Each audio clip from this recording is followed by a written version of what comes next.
Weekend Insights, Danielle Noyce here for the 1 Degree Outside Weather Network. If you're looking for your Friday forecast, that's in the Noyce's Notes and 1 Degree Outside Today video. This is going to focus on lingering snow showers, particularly early Saturday. Nor'easter Sunday night and Monday. Storm rapidly strengthens south and east of Nantucket. Details still coming into focus. If you're watching this video on Friday, we're still over 48 hours out from the start of the event.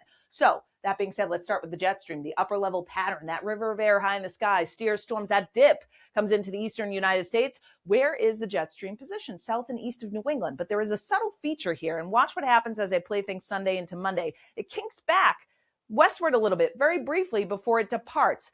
And that is something that we're going to keep an eye on here. If you look at the energy in the atmosphere too, the bundles that are high in the sky and the yellows and oranges represented on the map here, and some of the deeper reds and purples too. There's a few different players that we're keeping an eye on. One little bundle coming out of the desert Southwest, and then a couple coming out of Western Canada and then diving into the Midwest. This energy is going to feed into the coastal low that will develop off the Carolina coastline by Sunday night into Monday and help tuck that low a little closer to New England. Look at the energy that swings in by the time we get to Monday before departing out near Nova Scotia. So we'll take it one little piece at a time. For our Saturday morning, pockets of snow, generally light, will taper off over the course of mid to late morning with some leftover flurries. Temperatures either side of about 30 for a New England wide average. And notice by the time we get to midday, a flurry or two still possible, particularly in western New England. We do get some breaks of sun that come in. The rest of our Saturday generally quiet, although one little thing to mention is that between 6 and 8 p.m., we do get a little regeneration of some snow showers. Southern Vermont into western and central Connecticut and the Berkshires as well. There's still some upper level energy over us. So bottom line, still maybe an additional coating to perhaps as much as an inch with elevation in these spots as they slowly drift south and west. That's some of the upper level energy that's nearby. Sunday in general is quiet, though I do think with an increasing wind off the ocean, we may get some ocean effect snow showers that drift in from time to time. Otherwise, here comes that storm center, that little energy linking up, transferring that energy to the coastline. So expect snow to fill in late Sunday evening and night. Notice closest to the storm track, we're into the heavier bands of snow in southeastern New England.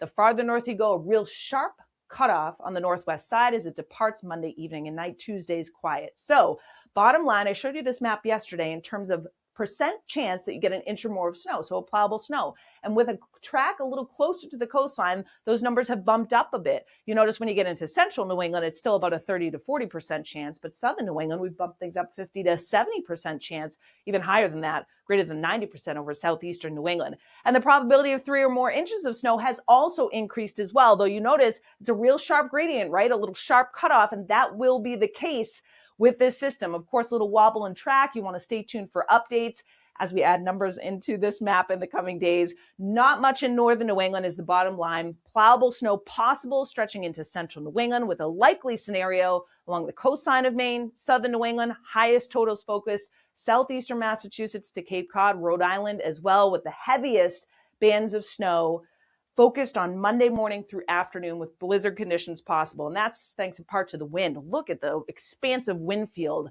as the storm undergoes bombogenesis during the day on Monday, south and east of New England. So we get the wind to ramp up. Monday morning through the afternoon are the strongest wind gusts at the coast, but particularly on Cape Cod. The wind out of the northeast and then north and then northwest on the backside of the storm as it lifts up into eastern Nova Scotia by the time we get to Monday night and early on Tuesday.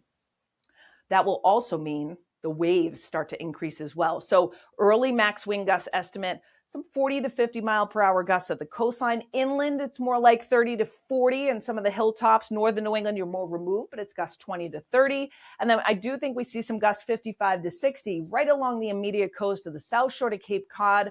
Don't focus on the exact number, but bottom line, there may be some isolated higher gusts, particularly somewhere like Chatham back down to Nantucket, closest to the storm center. That does ramp up the wave action. By Sunday afternoon and evening, still 3 to 6 foot waves. But by Sunday night and into Monday, look at the increase here. We're talking about some 10 to 12 foot seas, even some 16 foot seas near Wilkinson Basin. The wave action will peak by the time we get to Monday afternoon and evening, 20 to 25 foot seas from Browns Bank back down to the Northeast Channel, Georges Bank, and the Great South Channel. At the coastline, we're still talking about 8 to 12 foot seas through Monday afternoon and evening. So the Monday high tide is pre-dawn at around 4 a.m. either side of that, and then Monday afternoon, late afternoon, around 4 p.m. So that's the tide cycle I'm most concerned with here as the seas build and that onshore flow with the northeast wind shifting to the north. So somewhere like Cape Cod Bay, particularly by Monday, late afternoon, high tide, minor coastal flooding, possibly some pockets of moderate. We'll keep an eye on it. Coming off of the new moon with astronomical high tides as well. So lots to track. You can track it all, of course, in our free 1 Degree Outside weather app. You get the videos, the stream, the hourly, the interactive radar, all right on there. Just search 1 Degree Outside weather in the App Store and Google Play. You can always watch our 24/7 stream and get the weather information at the #1degreeoutside.com. We'll keep you posted over the course of this weekend. Thanks so much for watching. We hope you enjoyed this 1 Degree Outside video. Get exclusive content, support the mission at membership.onedegreeoutside.com. And don't forget, free and 5 stars on the App Store and Google Play. Search the #1 Degree Outside weather.